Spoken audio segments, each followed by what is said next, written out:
Namaskaram, hello and welcome to episode number 84. Today is the January 27th, 2021. We have a lot of news to cover for you, so we are going to quickly zip through everything. To start with, let's welcome our guest, Sridhar Chityalaji. Sridharji, Namaskaram and welcome to PGurus channel. Namaskar and good morning to everybody. Sir, let us start off with what has been happening in the impeachment trial. Now, today we have an update on the number of GOP senators, that is the Republican Party senators, who are saying that they are going to vote against impeachment. That number that we had quoted yesterday was 29. Today it has gone up to 45. With 45, there is no way they can get an impeachment verdict out of Senate. Therefore, whatever time that the Senate is going to spend talking about this, mulling over it, is essentially a waste of taxpayer money. What are your thoughts, sir?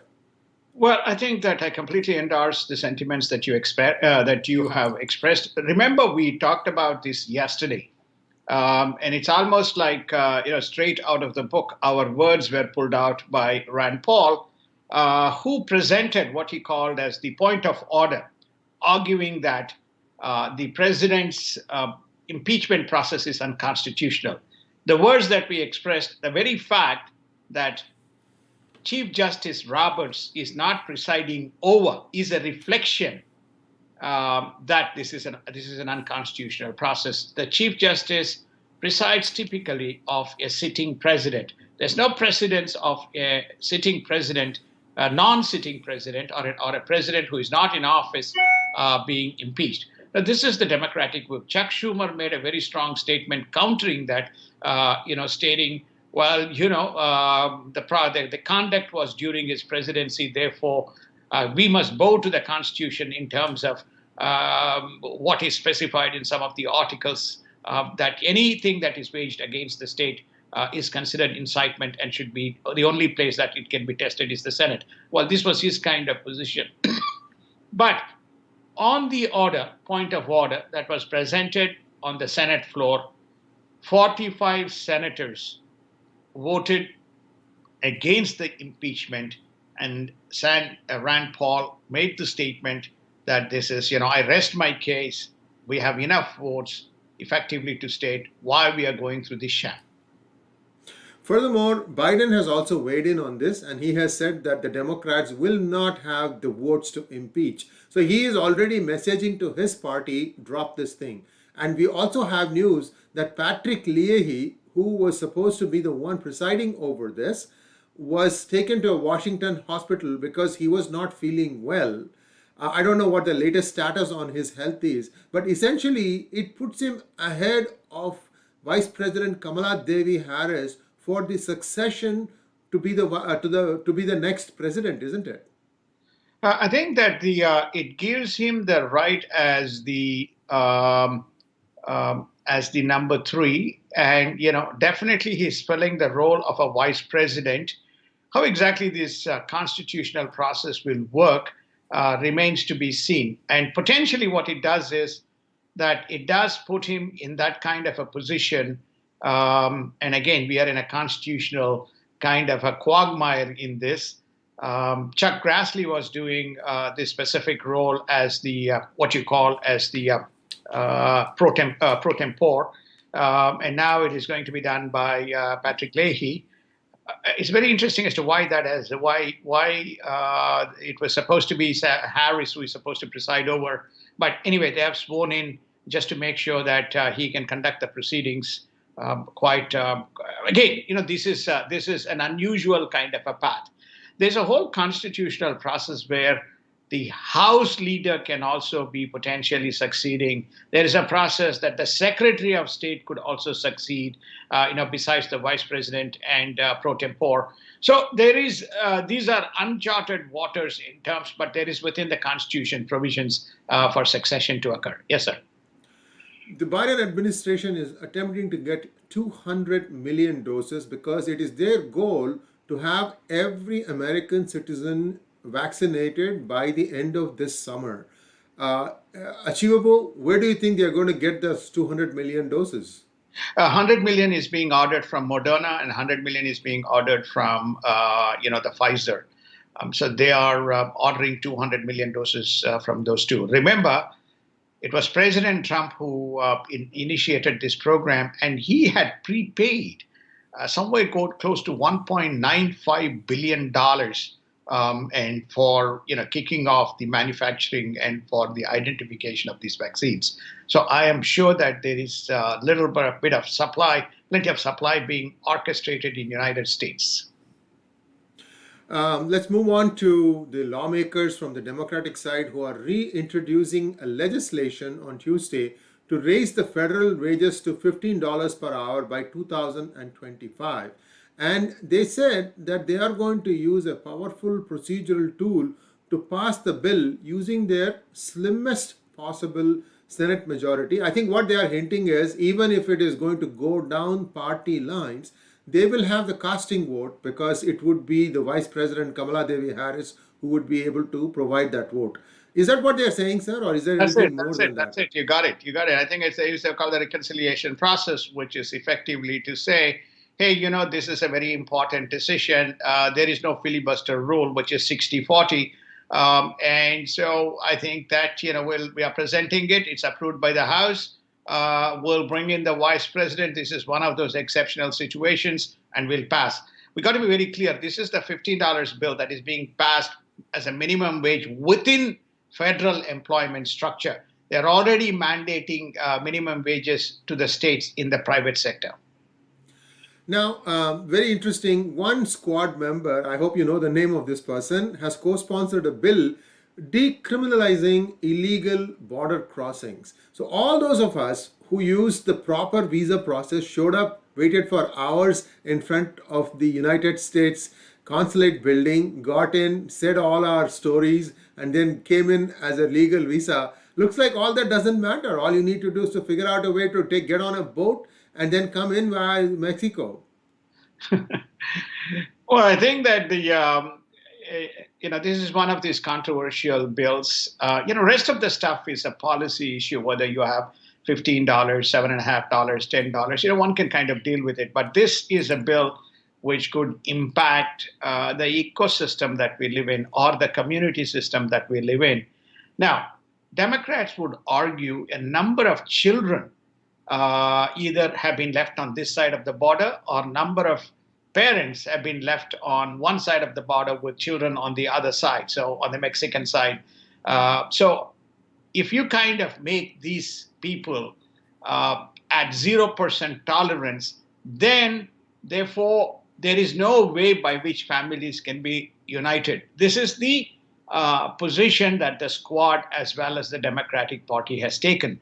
But to decriminalize and basically look at each one of them, I believe it opens the floodgates. Yesterday there was an interview with Sheriff Mark Daniels of the Cochise County in Arizona, and he was saying that this is a very big problem in for the southern states, especially Arizona, and even extending all the way up. And his point is there's close to 141 countries. They see people from 141 countries attempting to cross the border. And we have to look at these cases quite very carefully, because he says right from child labor, drug lords, criminals, the other types of criminal people, coming across the country using this specific process, which is why the zero tolerance and decriminalization law exists, right? So trafficking is the word that he used. I was looking for, sex trafficking to child trafficking to all these types of course, illegal drugs crossing the border. All this has been used. And once you decriminalize it, it just makes it very, very complicated process in terms. Remember, we are also stopping the wall, because wall has been stopped with immediate effect through an executive order, because that's another philosophical difference between the two parties. Well, some interesting information coming out of a federal court. A federal judge has put a 2-week hold on President Joe Biden's effort to pause deportations from the United States for the first 100 days.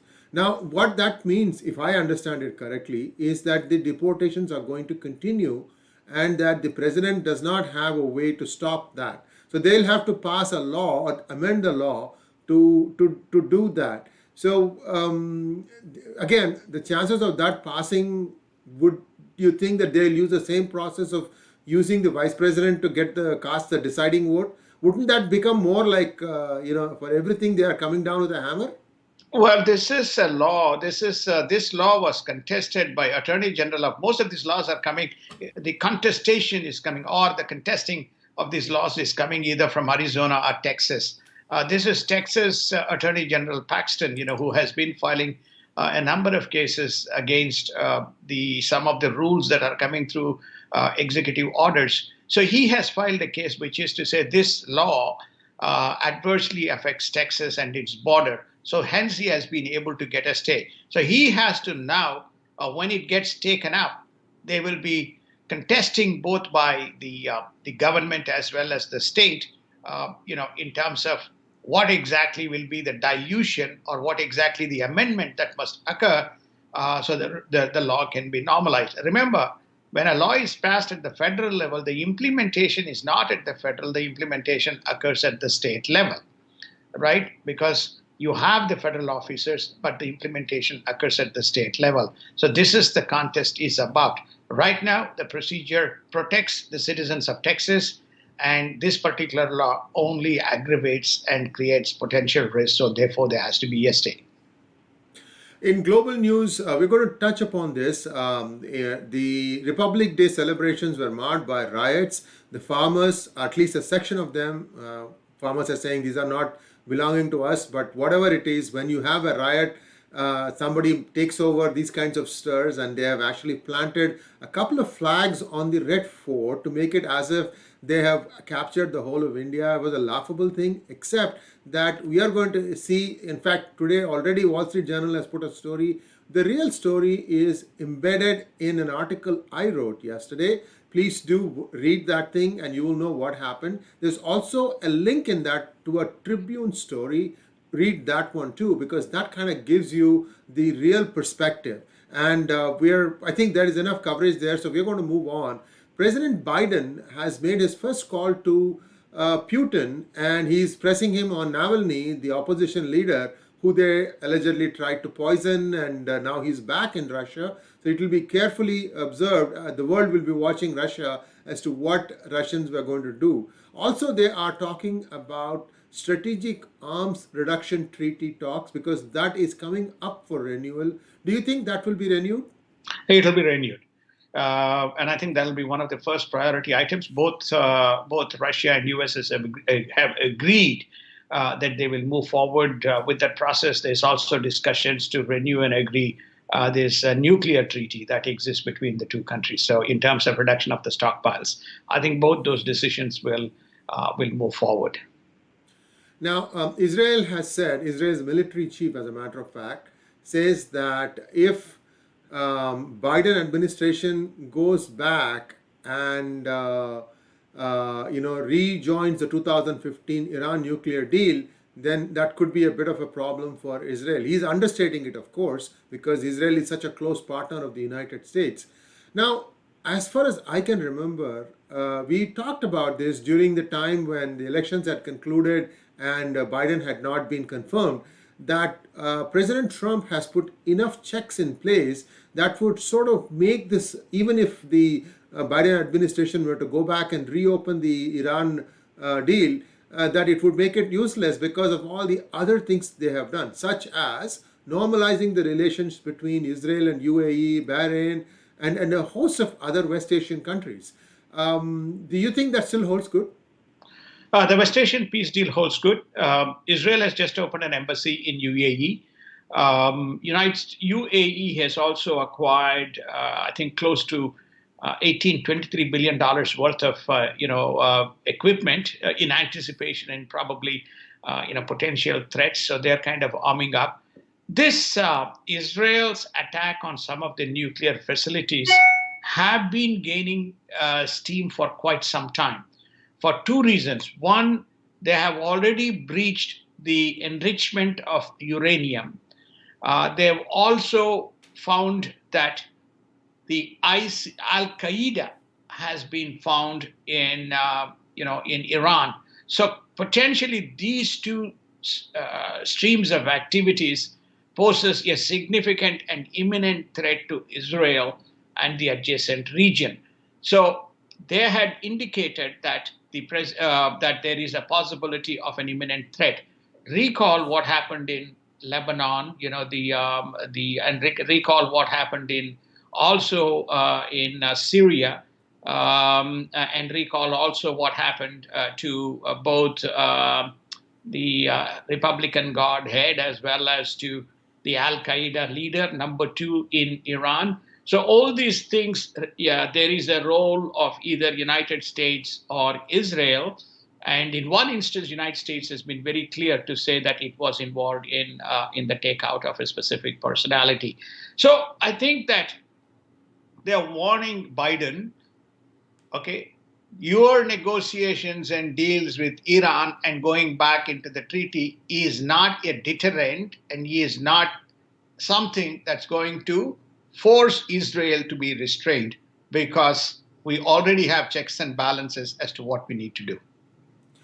G7 leaders are under pressure from their lawmakers to stay firm and tough on China. And now China is rejecting the message that Biden gave of strategic competition, and it calls on US to cooperate. Wow, pot calling the kettle black. What do you think?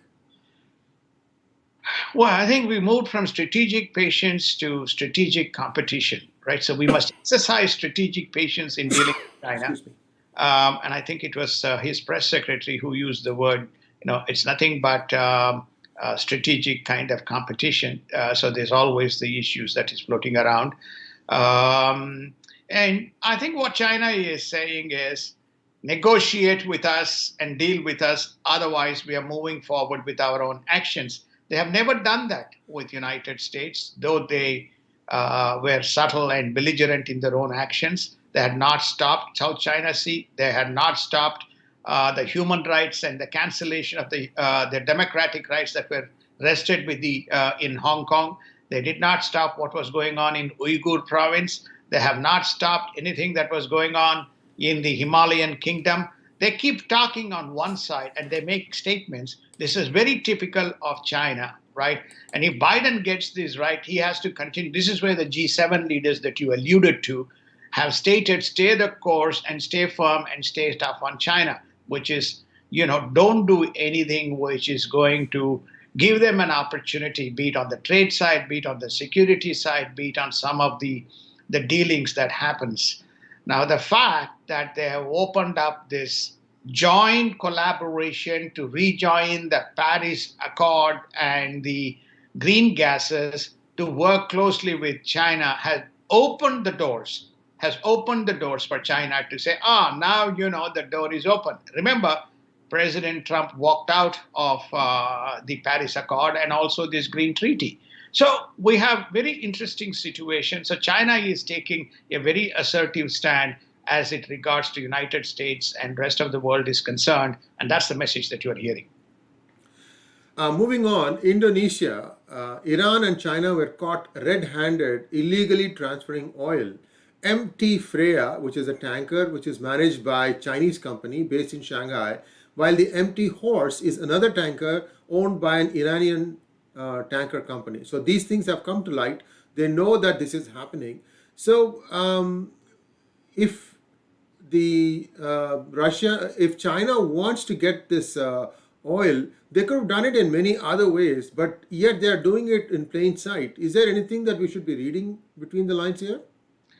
It simply means that they are always with and by the side of what they call the strategic partners. The strategic partners is, as you know, is Iran, Pakistan, Turkey. This is the new alliance that is kind of coming up, the Sino new pax, right?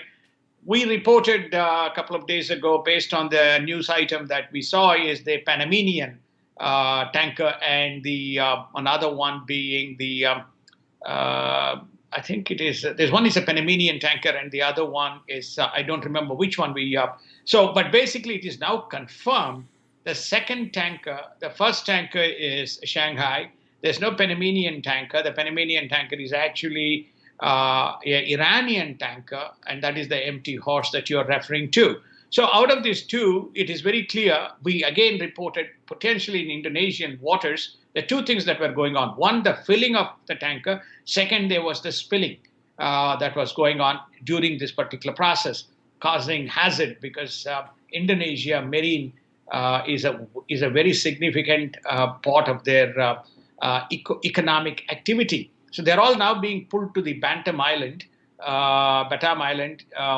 to be further investigated. But it is now come to light as we kind of forecast that this is nothing but the Iranian stuff that is going on. We had also reported about the South Korean merchant vessel being seized as well, off the shores of the Oman. What it means, as you kind of correctly guessed, they are trying to help the Iranians who are starved of cash, and saying, okay, you give us, this is where we will do it, and we will do it in a manner. If we don't get caught, we don't get caught, right? We don't get caught, we don't get caught, and they've been caught. A couple of days ago, we had reported that Iran was pumping its oil back to the full capacity. So now you know where it's all being taken out. So we will wait and see what or how the Western community is going to respond to that. The European Union urges the United States to draft a joint rule book to rein in tech giants. This Section 230 of the Communications Bill, I think what the European Union wants to do, which is, I think, in my opinion, a good thing, wants to have a uniform set of rule book. So regardless of which country Twitter or Facebook or any other social media giant is operating in, they will have to abide by the same set of rules. Good initiative, isn't it? Very good initiative. I think that if they harmonize this would make it. I think we talked about legislation being. I think, in fact, actually, a Democratic senator and both a Republican and Democratic senator saying we will not abolish Article 230 amendment, but we will modify it to the extent that there is a remedy available for the affected parties. So I think if they harmonize it, we should make these tech companies behave far more restrained manner, recognizing that there is an imminent litigation. Let's take a quick look at what happened yesterday in the Republic Day parade. We got to see Rafale. We got to see the first female fighter pilot. We got to see the Ayodhya Ram temple as it's coming up, and 10 firsts. Would you like to dwell a little bit on what we saw on Republic Day parade yesterday, sir? Well, I think Republic Day parade yesterday is a reflection. Those who have followed Republic Day parades, it is a showcase of various activities that is taking place or taken place in India. There was Vijayanagara block that went through, and that has not been seen for quite some time. Ayodhya temple is another one, which is coming up, which is a very big, emotional as well as spiritual and heritage kind of a mark that's coming up. I think the Char Dham temples were also on the march from a heritage point of view. The Rafale, which is the new, design toy, that was on display. The BrahMos missiles was on display. It's a reflection of a modern India, which is combining its military power, its economic power, its heritage, and all the developments. There was also a block on the innovation that India is at the forefront of, is one of the top 4 innovation destinations in the world. So it reflects the progress of India in various spheres and as a power to reckon with, as it scales its way to be the third largest economy. It's already the third largest by PPP, but to be one of the top 5 economies in the world. And a quick update on COVID. The global COVID cases have topped 100 million. Indonesia alone, the cases surpass 1 million. Britain says it will work with EU to avoid vaccine disruption. Now here's the more important one. Moderna develops new vaccine for the South African variant of COVID. Sir, would that mean that this new vaccine is a superset of all the other variants and therefore will have to be re-administered? I'm a little confused when it says that it has come up with a new one. What is going to happen to the ones who have already taken the vaccine? Uh, if I have to, I mean, give me the opportunity to exercise my discretion here, right? So there are three variants, right? One is the normal, what you call the COVID-19, for which there is the treatment, which is the treatment emanating from Moderna, AstraZeneca, Pfizer, BioNTech, Sinovac, and the Indian vaccines that are going around, and then the Russian Sputnik. Then we saw that there was a variant to that coming from Britain, right? So Britain. Um, and people said the variant to Britain, the Britain variant vaccine, the the variant to the COVID will be dealt with by the existing vaccines. Then came the new one discovered from South Africa. They say it mutates faster and it is far more dangerous relative to the other two stains, the COVID-19 stains, the other two stains. It appears that Moderna, Pfizer hasn't made any specific comment, but Moderna says it has a special program or special protocol which addresses this. I don't believe that there is a need to change any of the existing protocols, but there is a variant available within the Moderna vaccines that helps to address this. South Africa. Remember, not all are South Africa. There's only probably very few cases. We have also seen in the United States a Brazil variant, which seems to mutate faster in Minnesota, that we talked about yesterday. So how many of these things are going to come up? What exactly the protocols? I think it's an evolving theory. But the general news is the vaccines are working, but it is not permanent. They may have, 12 months, 14 months, 18 months effectiveness, just as we have our regular flu vaccines in the United States. Every year, there's some changes that is made to the protocol. And just because you take a flu vaccine one year, it doesn't mean you are immune by the time you come to the next winter season. So we again take the next dosage of vaccines with slight variances to the serum. Now, one interesting study that has revealed that if you are a vegetarian, you have less chances of catching COVID. I don't know if there is the survey, bears that out. I know that this has been done in India. Because India is one place where you will get a fairly large sample of vegetarians and non-vegetarians.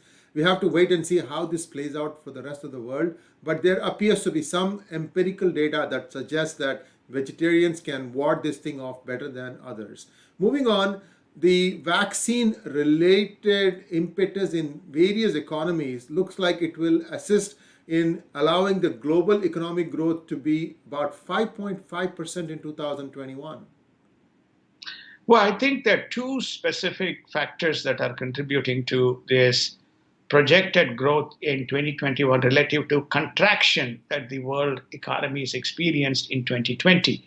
One is there is a growing, what you call, optimism that the vaccine will allow people to resume their normal lives, at least if not in the air travel, but people beginning to go to work and be able to do normal lives outdoor rather than be contained. So that's one factor. The second factor, there's plenty of liquidity by way of stimulus cash that is being put into the system relative to 2020. All these stimuluses came from second half of 2020, and there's more stimuluses contemplated. You remember Japan, EU, all of them are pumping money into the system.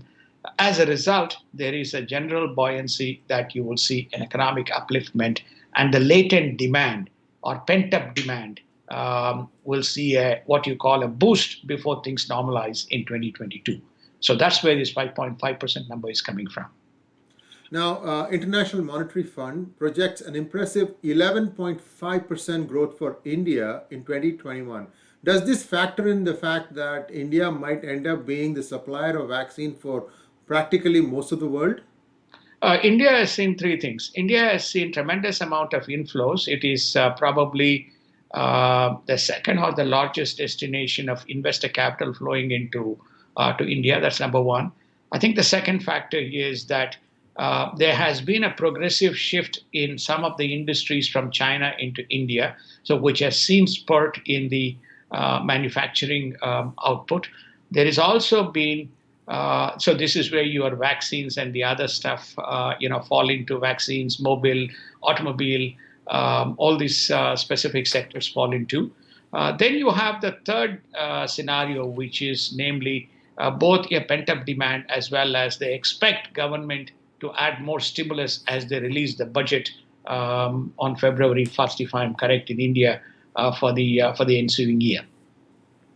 Well, with that, we come to the end of today's program. And what I would like to leave you with is the time being spent by the Senate to impeach Trump better spent doing something else? Now, I'll give you what that something else could be. It could be that America could show leadership and try to put China on the spot here to say that, look, there is a big challenge here about how this coronavirus started, especially from the Wuhan labs, and come to the get to the bottom of it. Who did it? How did it get caused? What are the ramifications? If it was created in a lab, even if it was an uncontrolled experiment, I think people have a right to know the truth.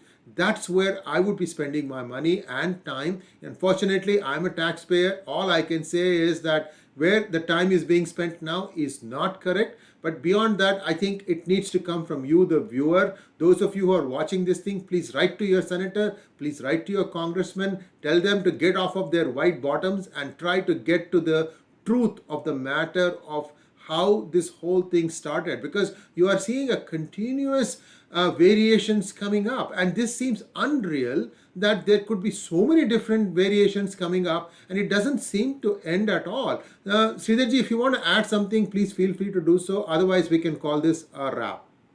No, I think you have summarized it quite well. The strategic issue, you characterized it into I would say three themes. The first and foremost theme is the time well spent when it's a foregone conclusion on impeachment. Okay, so you have won the elections. You have got you got both the House and the Senate.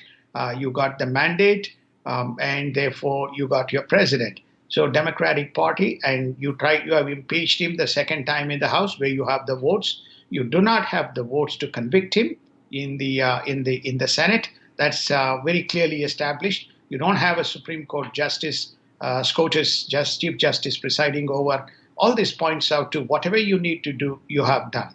Please don't distract. Second, focus your time on COVID and try to get the economy back on wheels. People want economy to be back on wheels around 4 to 5% growth. Goldman Sachs predict 5%. The Fed predicts 4%. But either way, get that back into motion. That's the second type, priority. And third, do not blink as far as China is concerned. Do not blink. This is where the fear comes, whether Biden is going to lift his foot off the pedal. Okay, this is purely based on historical precedents.